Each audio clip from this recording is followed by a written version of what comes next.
চারিদিকে তেলের সংকট। রাজধানী সহ সারা দেশে একই চিত্র। পেট্রোল পাম্পে তেল নিতে গিয়ে ঘন্টার পর ঘন্টা অপেক্ষা করতে হচ্ছে চালকদের। কোথাও 4 থেকে 5 ঘন্টা, আবার কোথাও তারও বেশি সময় দাঁড়িয়ে থেকেও মিলছে না কাঙ্ক্ষিত তেল। পাম্পগুলোতে ভোর থেকে শুরু হয় লাইনে দাঁড়ানোর লড়াই, কিন্তু দিনের শেষে অনেকেই ফিরে যাচ্ছেন খালি ট্যাঙ্ক নিয়েই। তেল নিতে আসা এসব গাড়ির চাপের প্রভাব পড়ছে সড়কেও। ফলে রাজধানীর বিভিন্ন সড়কে সৃষ্টি হচ্ছে তীব্র যানজট। এতে ভোগান্তি বাড়ছে সাধারণ মানুষের।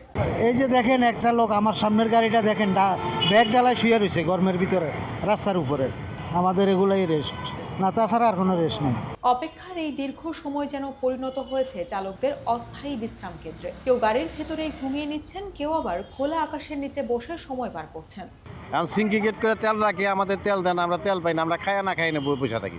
খাওয়ার খবর না, ঘুমোর খবর না, আমরা এনে বসে থাকি। এখন মালিকটা যদি তেল না পায় তাহলে তো আমাদেরকে রাখবে না, বিপদ তো হবে আমাদের। আমরা তো না খেয়ে রাস্তা বসে থাকুন, এটা তো সরকার দেখে না, এটা সরকার দেখবেও না। চালকদের অভিযোগ, তেল সরবরাহে অনিয়ম ও সিন্ডিকেটের কারণে তৈরি হচ্ছে এই সংকট। আর এতে সবচেয়ে বেশি ক্ষতিগ্রস্ত হচ্ছেন নিম্ন আয়ের চালকরা, যাদের প্রতিদিনের আয় নির্ভর করে গাড়ি চালানোর উপর। সকাল 6টা বাজে এসে সিরিয়াল দিছি, ফার্স্টে কিছুক্ষণ তেল দিছিল, তেল দেওয়ার পরে এখন বলতেছে তেল নাই। 2বার মাইকিং করে বলে গেছে তেল নাই। এখন সিরিয়ালে বসে আছি, খাওয়া দাওয়া নাই। সকালে খাইতে যাবো, গাড়ি রেখে খাইতে যেতে পারতেছি না। তেল ফুরিয়ে যাওয়ার ঘোষণা আসছে বারবার, তবুও লাইনে দাঁড়িয়ে আছেন চালকরা, যদি আবার তেল আসে সেই আশায়। সকাল 6:30 থেকে এখন বলতেছে যে পাম্পে তেল নেই। এখন আমরা কোথায় যাব? আমরা সিরিয়াল ধরে বসে আছি, পরবর্তীতে আসলে এই আশায় বসে আছি। আর দুপুরে খাওয়া দাওয়া এই রাস্তাঘাটেই থাকতে হইতেছে। অসহায়ত্ব আর অনিশ্চয়তার মধ্যে দিন কাটছে তাদের। একদিকে কাজ নেই, অন্যদিকে পরিবার চালানোর চিন্তা।